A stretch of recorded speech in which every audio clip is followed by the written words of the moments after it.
Hello there, John Coturillo here, the life coach of your listener. Thank you for joining us for another episode. Today, it's my pleasure to introduce my guests, Amanda and Georgia from the Going Loco podcast. Georgia and Amanda, thank you so much for joining us today. It's a pleasure. Hi, John. How are you going? Thanks for having us. It's my pleasure. I've been excitedly waiting for this day to come, and I'm really excited to finally be collaborating with you guys.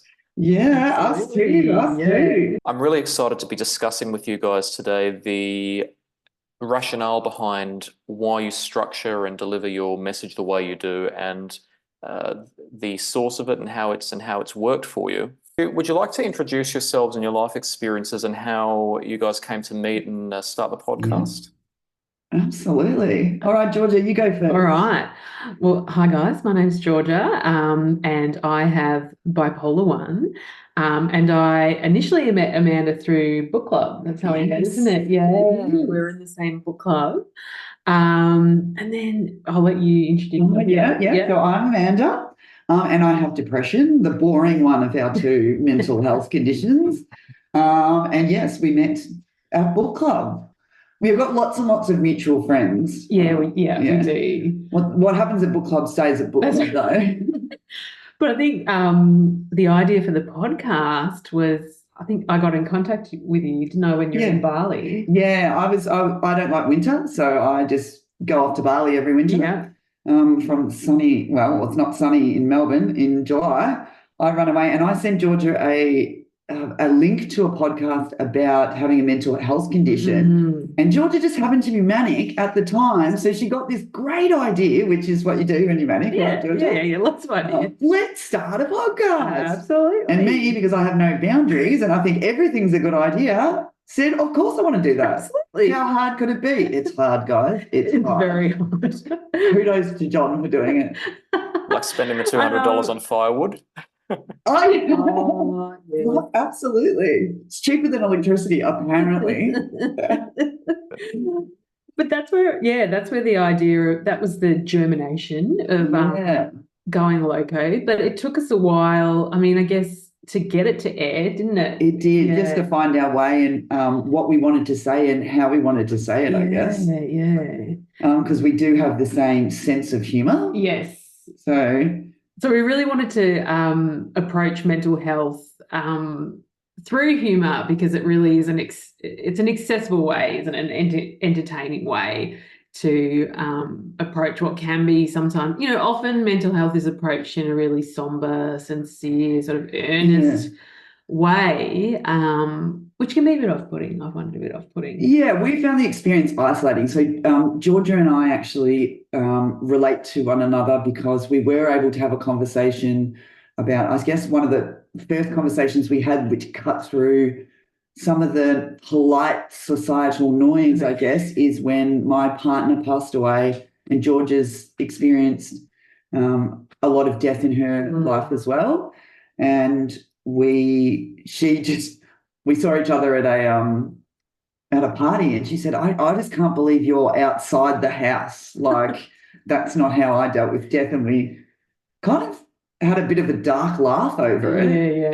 And that's where it kind of started, where we were having conversations that were a little bit un-PC and a little bit, funny again, I guess. We were having a laugh about some of the really dark stuff that has happened to us and that we experience on a day-to-day basis. That's right. It's sort of like if you don't laugh, you'll cry. And we don't want to cry in public. Definitely don't want to cry in public. Anyway. So we've chosen humour instead. Absolutely. Yeah. So at the risk of a cliche, the darkness and the difficulty led to something fruitful, something that you could both do that was not only therapeutic for you individually, but could also be of entertainment and insightful to other people as well. Yeah, absolutely. I think it's also like what we've created. We're trying to be a bit different with the Going Loco podcast, in that it's a space where people can see and relate to what we're going through without necessarily offering solutions. There's no solution. There's no solution. We've got nothing. We've got nothing. There's no answers. Yeah. Because that is also a way. It's about having a conversation rather than you know, and being seen. It's come as you are, and we'll take you however you are, high, low. Yeah. Yeah, and the idea is that it's a fun and relaxed way to talk about mental health. We do think it's serious, like Absolutely, by no means do we not think it's serious, but we wanted to find another way to talk about it. Yeah. And it's interesting, I think a lot of the feedback we've had from people who haven't experienced any mental health issues themselves is that they find it quite an easy way in and quite insightful, I think too. Like I've had a lot of people being like, oh, okay, I just didn't realize that about it or about you. And like I've learned so much. And I think presenting it in that humorous way does allow people to step in without too much pressure, I think. Yeah.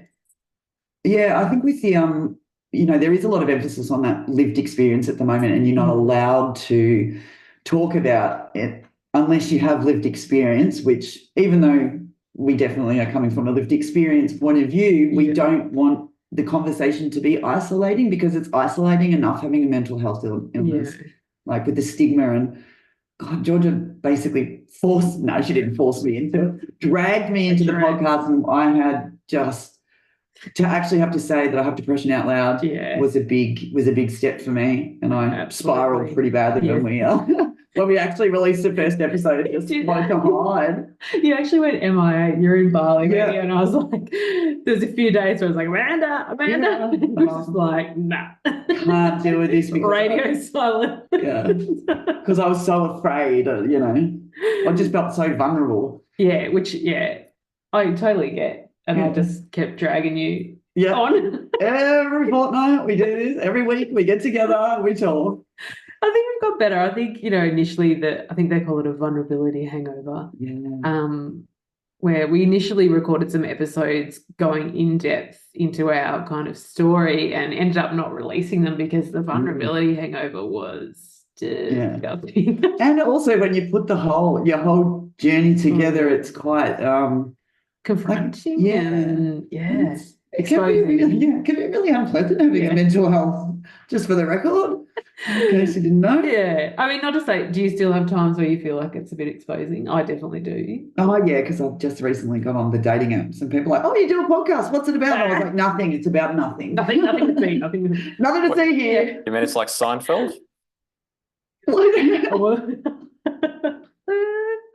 No offense, Seinfeld. No offense, Seinfeld fans. I do find it funny. Well, I struggle even, I think it was a barbecue at your place and someone was saying that they really enjoy it and wanting to talk to me about it. And I was just looking at the ground because I'm like, I can't even engage with you telling me because you know so much about it. Or people coming up to me at like school pickup and being like, oh, blah, blah, blah. And I'm like, how do you know? Oh, that's right, because you've put it all out on the podcast, Georgia. Like it's all out there. That's how they know that, because it's publicly available on the internet. For a local celebrity. Georgia is a local celebrity. They're like, there's a crazy lady. Which is funny because we do use the word loco and we use, going crazy because we did have we didn't like the stigma around like the policing of the language around it as well. So our podcast is pretty un-PC. We do swear a little bit, and we're not very ladylike. No, actually a friend I was chatting to yesterday was like, oh, some of the things I'm like, oh, can I laugh at that? Oh, and sort of catching themselves laughing at things, but then thinking, oh, should I be laughing at that? Like, we're like, yes, you absolutely make you laugh at that. Yeah. So the approach that you take, the vehicle, so to speak, for the delivery of your message is to use humor, because it allows you to hopefully destigmatize the issue of mental illness, but also it facilitates the conversation that wouldn't otherwise be facilitated.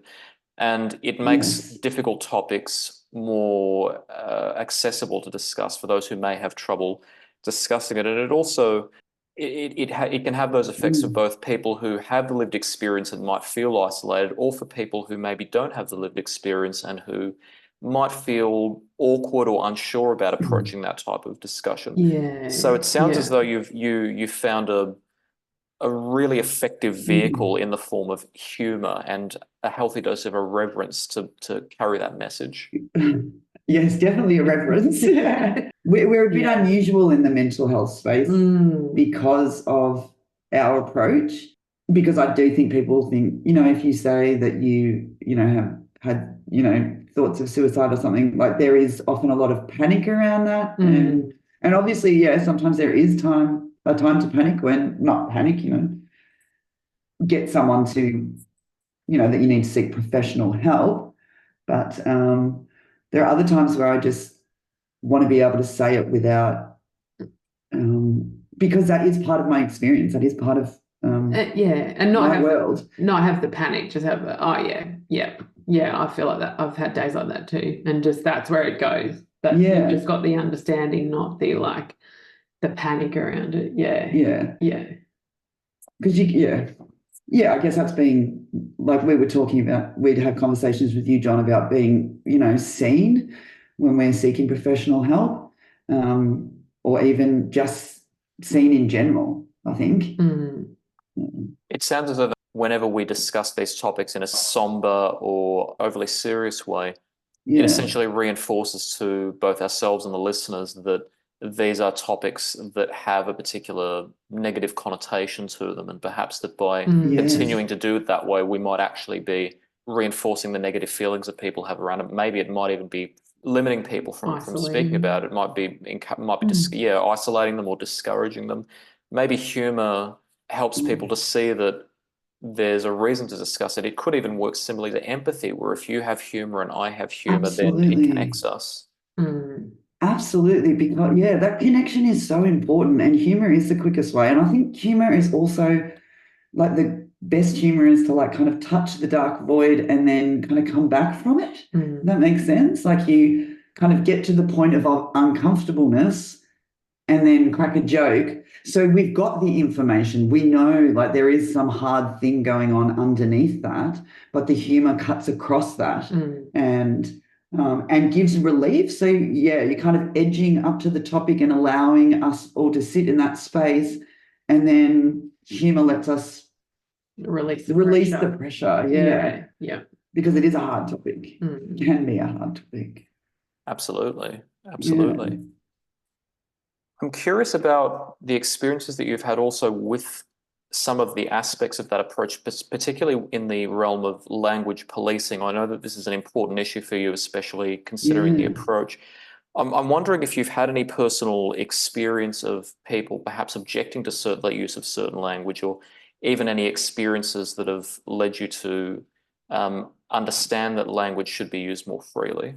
I know everybody uses died by suicide now, and I have a sister who committed suicide, and I still don't really have a problem with using the word committed suicide, because I think died by suicide, I don't know, it's a funny one. There's that removing of that person from almost their actions that they chose to take. We don't want anyone to take their own life. That's awful. Yeah. But they did commit it. Yeah. And I guess they're trying to, I don't know, because it comes from, I think it's a committing a crime and not committing a crime, not associating it with that, but like, hey, it's a pretty big thing to commit. I don't know.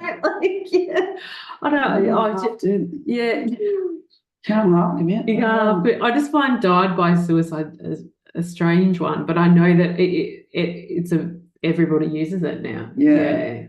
We have had blowback, I guess, from using comedy as a vehicle. A lot of people, obviously we started off with, our listenership is our friends and family, and then it's kind of moved out from there. But there was a bit of resistance to the way we were talking about it. I think, I had someone call and say that they thought we were being too flippant and whatnot. And I said, but did you learn anything? And they're like, but that's not the point. And I was like, well, actually, it is the point. Like,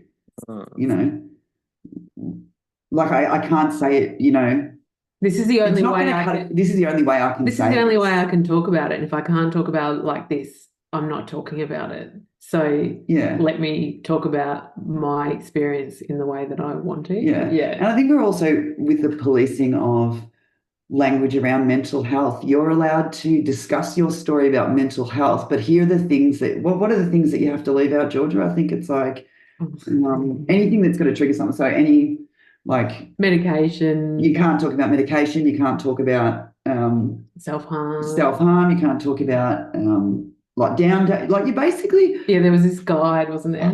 yeah, it's all about like safe storytelling, and I'm like, look, you've basically just taken about all the things that make my story, and I can't talk about any of it. Like, so I'm not really talking about it then. Yeah, you're just kind of saying, oh, I have bipolar. Yeah, that's it. and or I have depression. That's it. Yeah. Instead of like here is an example of how I genuinely feel when my depression has taken hold. Yeah. These are the kind of thoughts I have. Like, and that's and that's my experience of it. If you tell me I can't speak about those aspects of it, then I'm basically just saying, oh yeah, I've got depression. Great, good, end of. And you can't go into any of the relevant details, like like which meds work and why and how and what they what their impacts are. Everyone's like, you can't do that, you're going to get sued. I'm like, who's going to sue me? Like, I'm a bloody suburbanite. The safe storytelling. I mean, I guess someone put research into that, and maybe someone can tell me there are some really valid reasons about why we need to tell our mental health stories in that way. But to me, it just feels really limiting. Yeah, and maybe a little bit inauthentic as well. It's almost more isolating if you are putting those limitations on the way that you speak about things.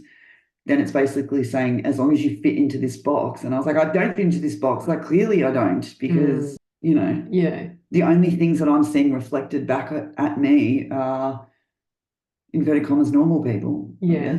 I want to hear, I would have loved if in my 20s when I'm having a mental health episode, I would have loved to hear that someone else stays in bed for bloody 2 weeks because just like things are too hard. Yeah. Without making me feel like an absolute Fruit Loop. Like, you're not a Fruit Loop. Sometimes we just go loco. Yeah. That's it. Exactly.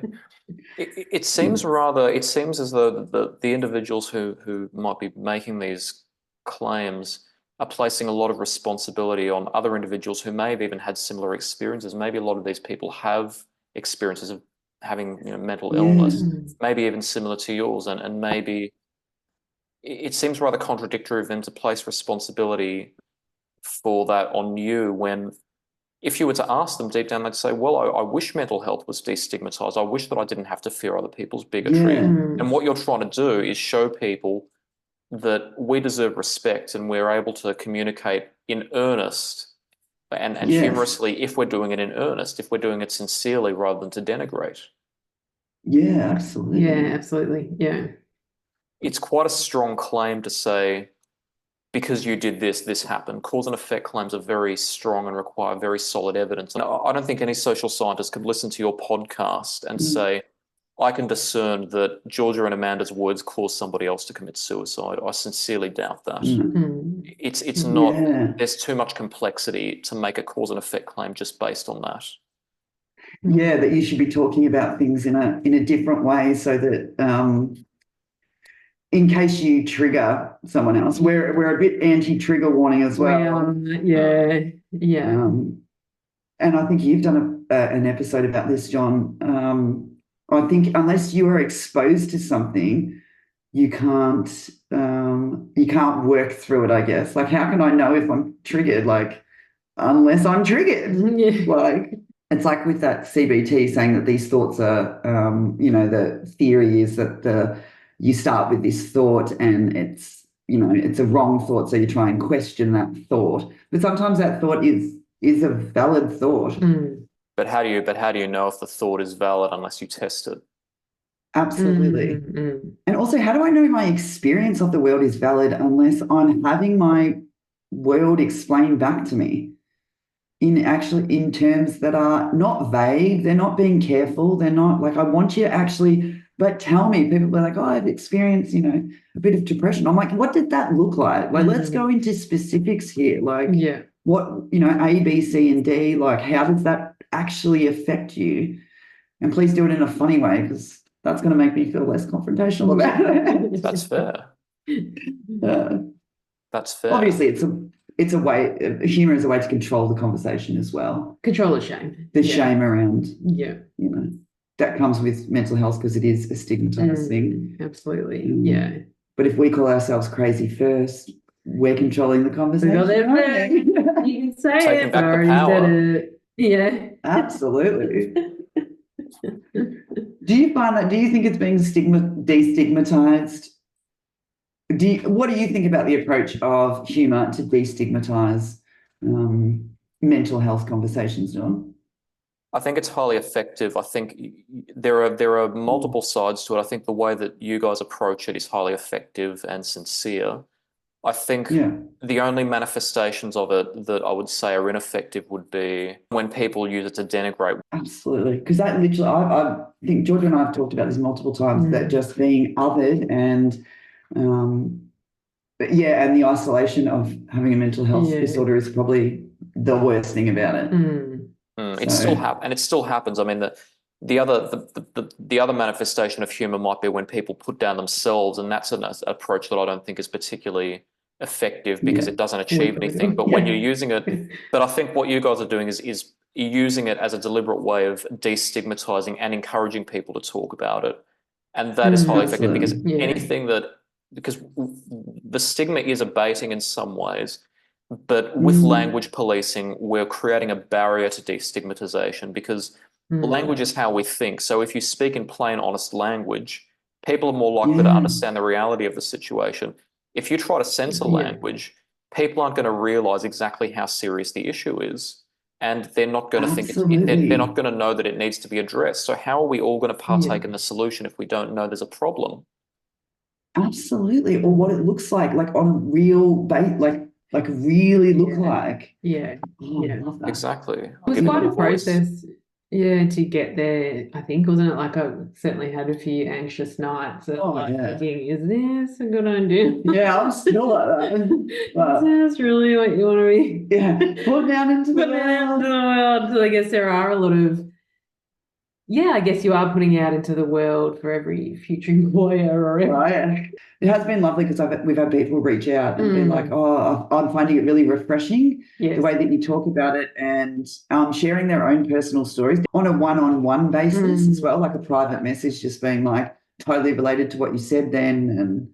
And by the way, I've got X, Y, and Z. Yeah, or but I don't, I'm dealing with this, I'm dealing with that, and I just feel like that's it's doing what we set out to do. Yes, it is. Which is start the conversation, even though when someone tries to talk to us about it, we're like, avert eye contact, at all times. Podcast, what podcast? Yeah.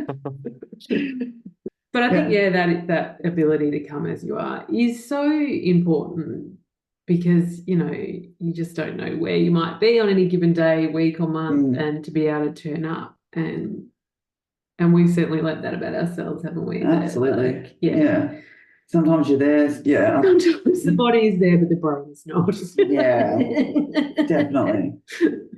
We're growing with our audience. 100%. Yeah. That's all for which we have time today, everyone. Thank you so much, Georgia and Amanda, for joining us. It's been a pleasure working with you. And I'd like to just remind our audience that if you have any concerns at all regarding your own life or your state of mind, be it physical health, be it mental health, please do not take this as advice. See a doctor immediately, or if you're feeling suicidal, please call 000 immediately. I've certainly enjoyed this experience, and thanks, John. Our audience has certainly enjoyed it as well. Awesome. Thanks, John. Thank you. Until next time, everyone, take care.